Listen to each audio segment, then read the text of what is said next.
MD दादांनी गोरगरिबांच्यासाठी ॲम्ब्युलन्सची सोय केली.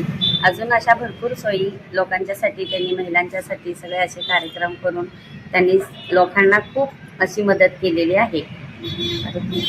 लाल बावट्याचे म्हणजे आमच्या महिलांच्यासाठी येतं, शुगर म्हणा, जे आजार आहेत त्यांच्यासाठी त्यांनी काहीतरी असं दवाखाने वगैरे गोळ्या वगैरे देणार, उपलब्ध करून देणार म्हणाले.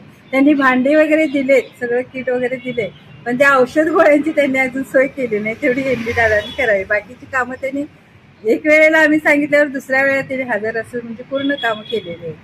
जिमची सोय केली, तशीच आमच्या औषध गोळ्याची पण त्यांनी सोय केली. जशा मूलभूत गरजा तुम्हाला इतर रस्ते सुविधा असतील किंवा इतर असेल तसं आरोग्याचे पण त्यांनी तुम्हाला बाबतीत पण त्यांनी त्यावेळेस सांगितलेलं आहे की जे शुगरचे औषध गोळ्या तुम्ही ट्रीटमेंट घेतली तर तिथं अशी 10-20 दवाखान्यांची त्यांनी हॉस्पिटलची नावं दिलेली आहेत. पण ते आम्ही नंतर जराशी चौकशी केल्यावर ते बंद झालंय असं म्हणत. ती फक्त त्यांनी पूर्ण चालू ठेवावी. गोरगरिबांच्यासाठी ती उपयोग होईल आणि सगळ्यांचा आशीर्वाद पण त्यांच्या पाठीशी राहील. आणि बहुमताने निवडून पण येथील विजयी पण होतील आणि आमच्या सर्वांचा आशीर्वाद आहे. आणि कोल्हापूरच्या आई अंबाबाईचा पण त्यांच्या पाठीशी, आमच्या रूपानं सर्वांचे आशीर्वाद त्यांच्या पाठीशी राहणारच आहे. एमडी दादांनी भरपूर महिलांच्यासाठी कधीही त्यांच्या दारात गेल्यावर कधी कुठल्या महिलेला नाराज केलेलं नाही. अगदी आम्ही आमच्या नवऱ्याकडे एवढा हक्कानं म्हणत नाही मला ही स्कीम आली द्या ती द्या, पण त्यांच्या दारात दिल्यावर त्यांनी आम्हाला पुरेपूर माहिती देऊन तिथपर्यंत आम्हाला ती पोचवली, घरपोच पोचवली. लाल बावट्याचं, परत आभा कार्ड,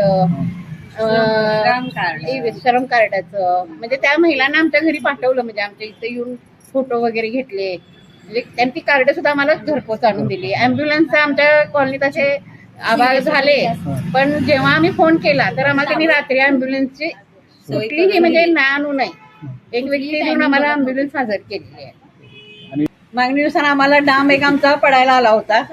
म्हणजे डाम म्हणजे आम्ही अक्षरशः हे होत होतो. ते डांबाचं सांगितलं त्यांनी पुरं घेऊन त्याच्यासाठी आमची वेळेकर 2 वाजू दे किंवा पहाटे 3 वाजू दे, कधी पण हजर राहायचे आमच्या इथं. म्हणजे तुम्ही जरी त्यांनी सत्ता नसताना सत्ता नसताना तिथे सुद्धा पदावर नसताना सुद्धा त्यांनी त्या कामं केल्या. आणि जर पदावर असल्यानंतर तुम्हाला काय वाटतं ते उद्या ते पदावर आल्यानंतर आम्हाला विश्वास आहे आमचे जी कामं असतील आम्ही घेऊन गेल्यानंतर त्या कामासाठी त्यांनी उभं राहतील अशी आम्हाला अपेक्षा आहे.